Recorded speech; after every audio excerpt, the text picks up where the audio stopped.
2009 నాడు ఆనాటి కేంద్ర హోంశాఖ మాత్యులు చిదంబరం గారు తెలంగాణ రాష్ట్ర ఏర్పాటు ప్రక్రియను ప్రారంభిస్తున్నామని చెప్పడమే కాకుండా మొట్టమొదటి తెలంగాణ రాష్ట్ర ఏర్పాటు ఆకాంక్షను వారు ముందుకు తీసుకొచ్చారు. అదేవిధంగా ఆనాటి యూపీఏ చైర్పర్సన్ శ్రీమతి సోనియా గాంధీ గారి జన్మదినం కూడా డిసెంబర్ 9. ఈ రోజుకు వారు 78 సంవత్సరాలు పూర్తి చేసుకొని వారు మన 60 సంవత్సరాల ఆకాంక్ష 4 కోట్ల తెలంగాణ ప్రజలు ఏ ఆకాంక్ష కోసం ఏ ప్రత్యేక రాష్ట్రం కోసం పోరాటం చేసిండ్రో అమరులైనరో ఆ ఆకాంక్ష నెరవేరడానికి పునాది రాయబడ్డ రోజు. అందుకే ఈరోజు ఈ శాసనసభ ద్వారా తమరి అనుమతితో శ్రీమతి సోనియా గాంధీ గారికి జన్మదిన శుభాకాంక్షలు ఈ సభ ద్వారా తెలియజేయడము మన యొక్క తెలంగాణ ప్రజల యొక్క కృతజ్ఞత శ్రీమతి సోనియా గాంధీ గారికి చేరవలసిన అవసరం ఉన్నది. అందుకోసమే మా సహచర శాసనసభ్యులందరినీ కూడా శ్రీమతి సోనియా గాంధీ గారి 78వ జన్మదిన శుభాకాంక్షలు తెలియజేయవలసిందిగా కోరుకుంటున్నాను.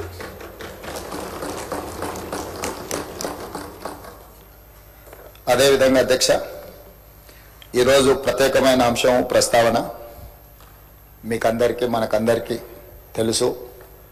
ఆనాడు తెలంగాణ ఉద్యమం జరుగుతున్నప్పుడు మీరు అన్ని అంశాలను ప్రత్యక్షంగా చూసిన వాళ్ళు.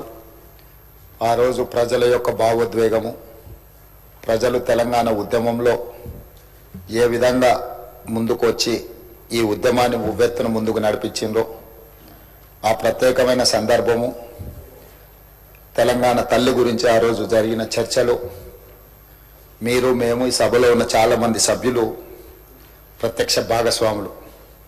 అందుకే ఈరోజు ఈ తెలంగాణ శాసనసభ తెలంగాణ తల్లికి సంబంధించిన ఒక ప్రత్యేకమైన చర్చా ప్రకటన ద్వారా భవిష్యత్ కార్యాచరణ నిర్ధారించుకోవాలని ఈ రాష్ట్ర ప్రభుత్వము తమరి అనుమతితో ముందుకు సాగుతున్నది. అందులో భాగంగానే అధ్యక్ష, చరిత్ర ఉన్నంత వరకు తెలంగాణ ప్రజల గుండెల్లో మధుర జ్ఞాపకంగా నిలిచిపోయే అంశాన్ని ఈరోజు మీ అనుమతితో నేను పవిత్ర శాసన సభలో ప్రస్తావిస్తున్నాను.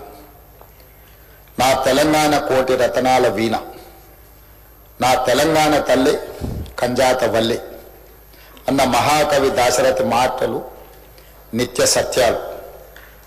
తెలంగాణ జాతికి నిరంతర స్ఫూర్తి వాక్యాలు. ఈ భూ ప్రపంచంలోని ఏ జాతికైనా గుర్తింపు, గౌరవం ఆ జాతి అస్తిత్వమే.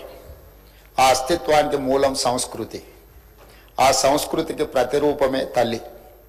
స్వరాష్ట్ర సుదీర్ఘ పోరాట ప్రస్థానంలో సకల జనులను, సబ్బండ వర్గాలను ఐక్యం చేసి నడిపించిన శక్తి స్వరూపిణి తెలంగాణ తల్లి.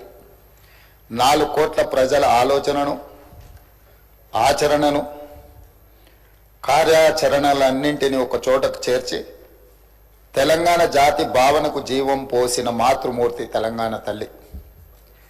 మనల్ని నిరంతరం చైతన్యపరిచి లక్ష్య సాధన వైపు నడిపించిన గొప్ప స్ఫూర్తి తెలంగాణ తల్లి. అలాంటి తెలంగాణ తల్లి స్వరూపంపై పలు రూపాలు ఇప్పటికే జనబాహుల్యంలో ఉన్నాయి. వాటిలో దేనికి ఇప్పటి వరకు అధికారిక గుర్తింపు లేదు. అధికారికంగా మనం గౌరవించుకోలేదు. తెలంగాణ నేల స్వేచ్ఛ కోసం పిడికిళ్ళు బిగించిన ఉత్తేజపు జ్వాల. సకల జనులు ఒక్కటై గర్జించిన ఉద్వేగపు మాల. అటువంటి అనేక ప్రజా పోరాటాలకు ఊపిరి పోసిన మాతృమూర్తిని గౌరవించుకునే లక్ష్యంతో నేడు ప్రజాప్రభుత్వం తెలంగాణ తల్లిని రూపకల్పన చేసిన రాష్ట్ర సచివాలయ ప్రాంగణంలో ఆవిష్కరణ చేసే ఉత్సవానికి శ్రీకారం చుట్టింది. తెలంగాణ తల్లి అంటే ఒక భావన మాత్రమే కాదు, 4 కోట్ల బిడ్డల భావోద్వేగం. ఆ భావోద్వేగానికి నిండైన రూపం మన తెలంగాణ తల్లి. ప్రజల మనోపలకాలపై నిలిచిన తెలంగాణ తల్లి రూపాన్ని నేడు సచివాలయం సాక్షిగా ఆవిష్కరించేందుకు ప్రజాప్రభుత్వం సిద్ధమైందని ఈ పవిత్ర సభ సాక్షిగా మీ అందరికీ తెలియజేయడానికి సంతోషిస్తున్నాను. తెలంగాణ తల్లి రూపకల్పనలో మన సాంప్రదాయాలు, సంస్కృతులు, చారిత్రక నేపథ్యాలను పరిగణలోకి తీసుకొని ఒక నిండైన రూపాన్ని తీర్చిదిద్దడం జరిగింది.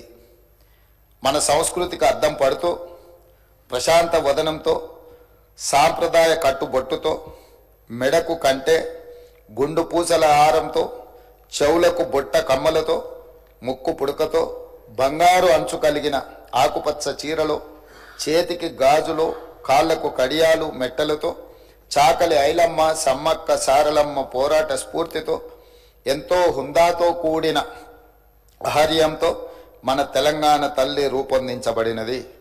కుడి చేతితో జాతికి అభయాన్నిస్తూ, ఎడమ చేతిలో తెలంగాణ మాగాణంలో పండే సాంప్రదాయ పంటలైన వరి, జొన్నలు, సజ్జలు, మొక్కజొన్న పంటలతో మన సంస్కృతిని, సాంప్రదాయ